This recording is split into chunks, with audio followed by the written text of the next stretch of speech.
Shalom saudara, haleluya, selamat datang ke siri renungan ringkas dari Injil Yohanes yang berbentuk soalan dan jawaban.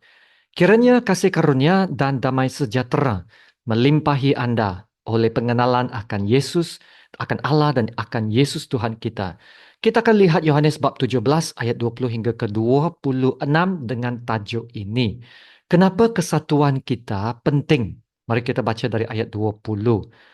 Dan bukan untuk mereka ini saja aku berdoa, tetapi juga untuk orang-orang yang percaya kepadaku oleh pemberitaan mereka, supaya mereka semua menjadi satu, sama seperti Engkau, ya Bapa, di dalam aku dan aku di dalam Engkau, agar mereka juga di dalam kita, supaya dunia percaya bahwa Engkaulah yang telah mengutus aku. Dan aku telah memberikan kepada mereka kemuliaan yang engkau berikan kepadaku, supaya mereka menjadi satu, sama seperti kita adalah satu. Aku di dalam mereka, dan engkau di dalam aku, supaya mereka sempurna menjadi satu, agar dunia tahu bahwa engkau yang telah mengutus aku, dan bahwa engkau mengasihi mereka sama seperti engkau mengasihi aku. Ya Bapa, aku mau supaya dimanapun aku berada, mereka juga berada bersama-sama dengan aku.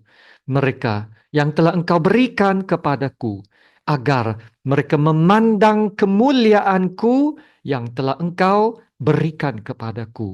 Sebab engkau telah mengasihi aku sebelum dunia dijadikan. Ya Bapa yang adil, memang dunia tidak mengenal engkau, tetapi aku mengenal engkau, dan mereka ini tahu bahwa engkaulah yang telah mengutus aku. Dan aku telah memberitahukan namamu kepada mereka. Dan aku akan memberitahukannya, supaya kasih yang engkau berikan kepadaku ada di dalam mereka, dan aku di dalam mereka. Demikianlah firman Tuhan.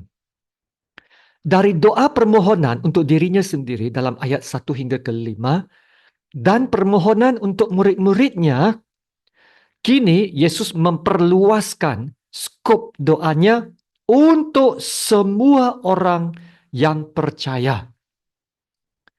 Mari kita lihat soalan edisi ini. Yang pertama, apakah permohonan Yesus untuk semua orang-orang percaya? Apakah kepentingannya Anda dapat lihat dalam doa Yesus untuk orang-orang percayanya? Dan yang kedua, kenapa kesatuan orang-orang percaya itu penting? Nah, pertama-tama kita lihat permohonan Yesus untuk semua orang-orang percaya. Ayat 21. Supaya mereka semua menjadi satu, sama seperti engkau, ya Bapa, di dalam aku dan aku di dalam engkau.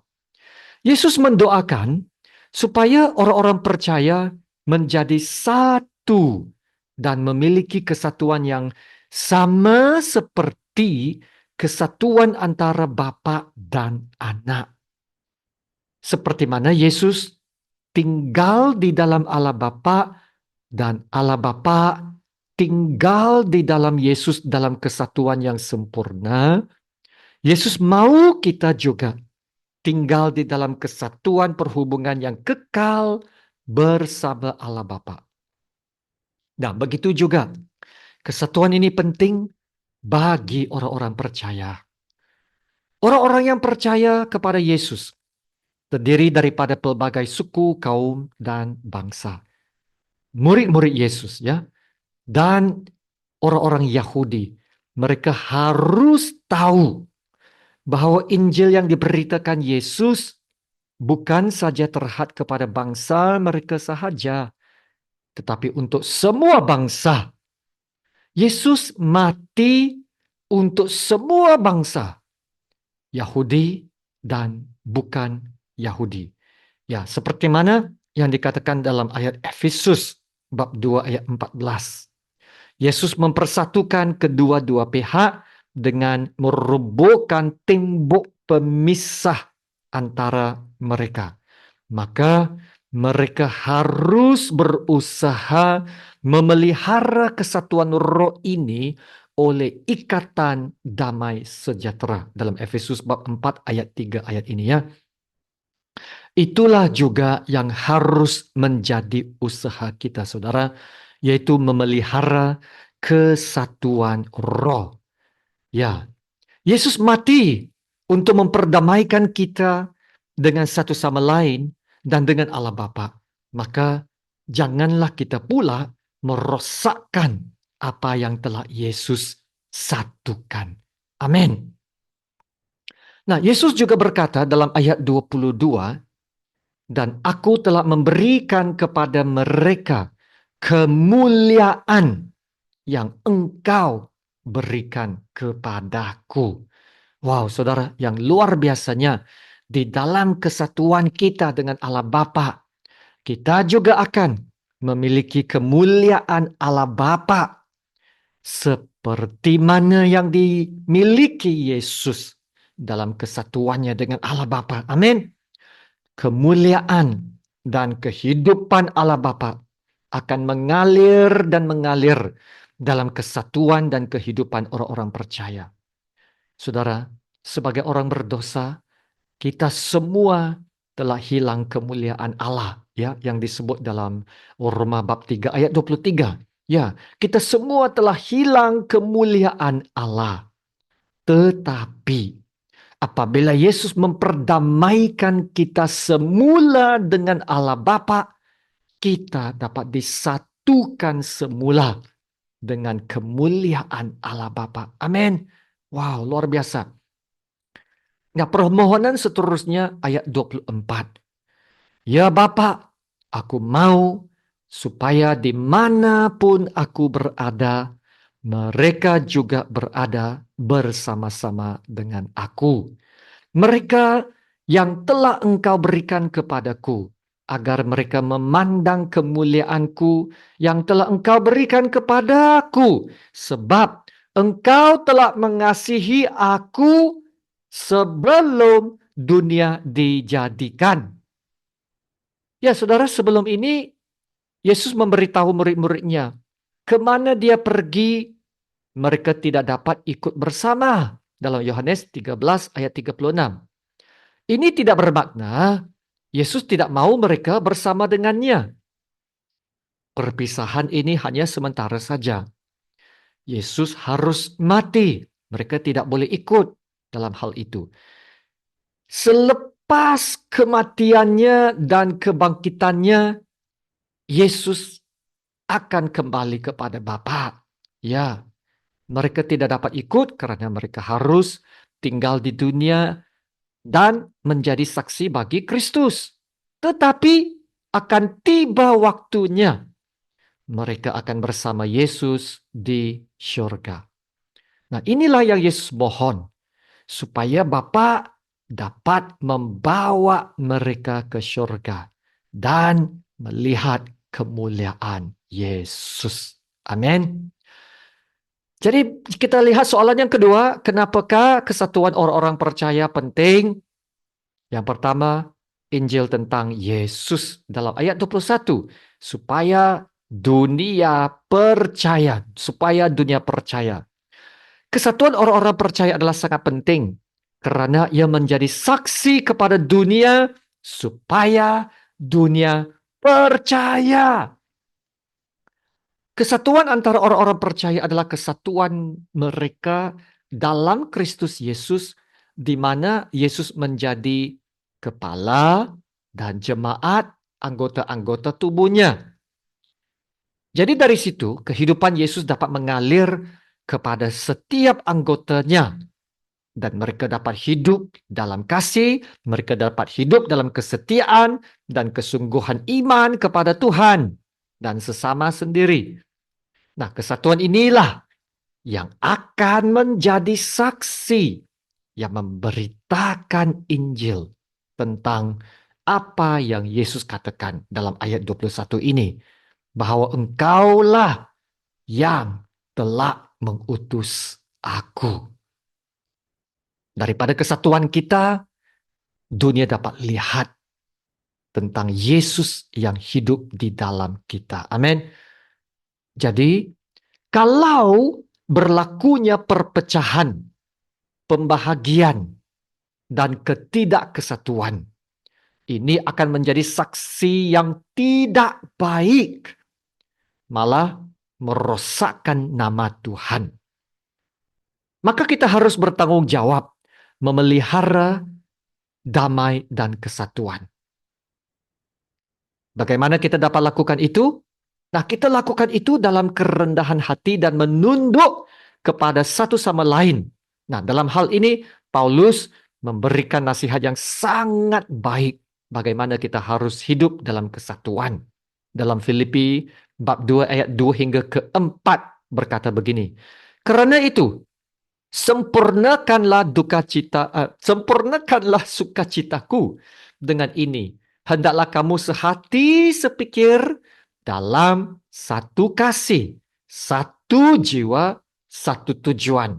Dengan tidak mencari kepentingan sendiri atau puji-pujian yang sia-sia. Sebaliknya, hendaklah dengan rendah hati yang seorang menganggap yang lain lebih utama daripada dirinya sendiri. Dan ayat yang keempat, dan janganlah tiap-tiap orang hanya memperhatikan kepentingannya sendiri, tetapi kepentingan orang lain juga. Amin.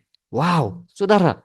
Kalau di dalam gereja kita dapat lakukan apa yang ditulis oleh Paulus dalam Filipi ini, bermula dari pemimpin-pemimpin gereja kita, haleluya, pasti akan ada banyak-banyak breakthrough dalam gereja kita. Amin. Haleluya.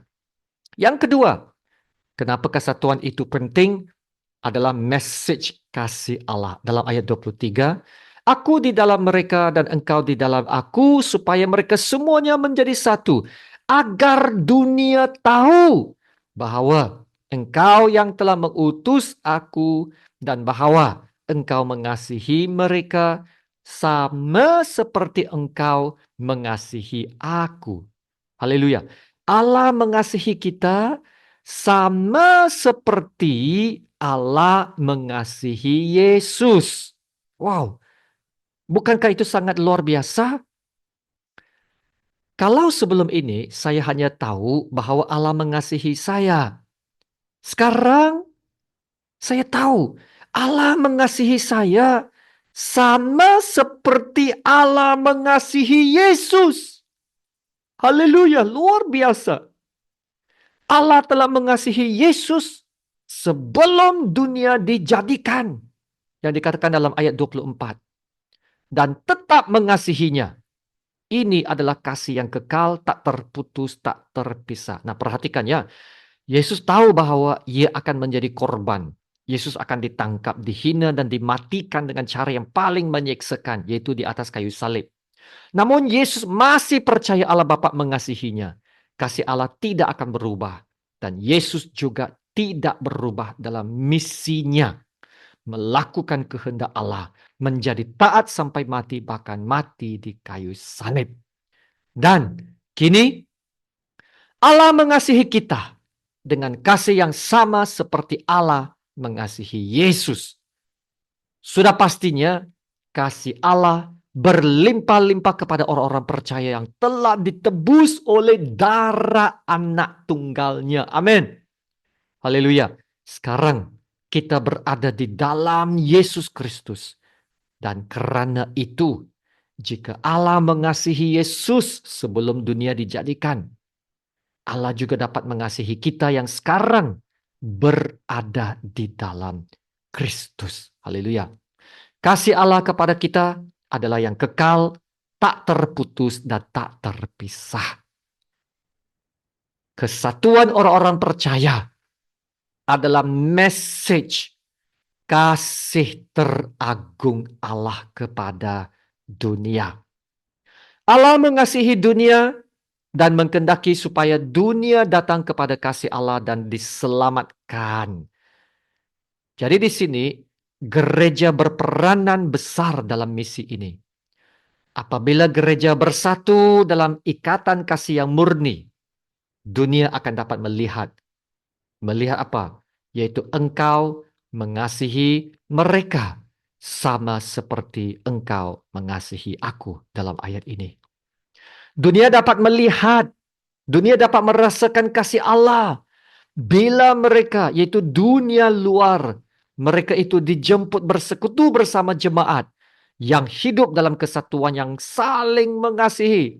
Ya saudara, mereka boleh merasakan kasih dalam persekutuan kita. Kalau kita saling mengasihi, mereka boleh rasa kasih itu. Hal ini juga disebut dalam 1 Yohanes bab 4 ayat 12. Tidak ada seorang pun yang pernah melihat Allah. Jika kita saling mengasihi, Allah tetap di dalam kita dan kasih-Nya sempurna di dalam kita. Maka saudara, marilah kita dengan rendah hati memelihara kesatuan dan damai sejahtera jemaat supaya kita dapat menjadi saksi yang baik kepada dunia tentang kasih Allah yang teragung ini, yaitu Yesus yang mati di kayu salib untuk menyatukan kita yang dahulunya musuh, sekarang menjadi anak-anak Allah. Haleluya, terima kasih Tuhan Yesus. Marilah kita berdoa. Allah Bapa kami yang di sorga, Bapa segala bangsa, Bapa pencipta segala sesuatu yang layak disanjung, dimuliakan, dan diagungkan. Terima kasih Bapa untuk firman-Mu. Firman-Mu memberikan message yang sangat kuat. Betapa pentingnya kami harus memelihara kesatuan jemaat. Kemurkaan Allah akan mendatangi sesiapa yang coba memecahkan dan membahagi-bahagikan jemaat. Ya Bapa, untuk kesatuan inilah Yesus telah datang sebagai damai sejahtera kami. Dengan kematiannya disalib sebagai manusia, Yesus telah mempersatukan kami semua yang dahulunya adalah musuh dengan Allah, musuh dengan satu sama lain. Sekarang telah dijadikan satu manusia baru dan dipersatukan menjadi satu tubuh di bawah Yesus sebagai kepala. Haleluya. Ya Bapa, berikan gerejamu pemimpin-pemimpin dan jemaat yang berhati hamba. Dan dalam kerendahan hati, kami dapat mengusahakan apa yang mendatangkan damai sejahtera dan yang berguna untuk saling membangun satu sama lain. Haleluya. Terima kasih Bapak. Dalam nama Tuhan Yesus yang termulia, kami berdoa dan ucap syukur. Amin. Sama-sama kita menerima berkat Tuhan. Tuhan memberkati engkau dan melindungi engkau. Tuhan menyinari engkau dengan wajahnya dan memberi engkau kasih karunia. Tuhan menghadapkan wajahnya kepadamu dan memberi engkau damai sejahtera. Amin.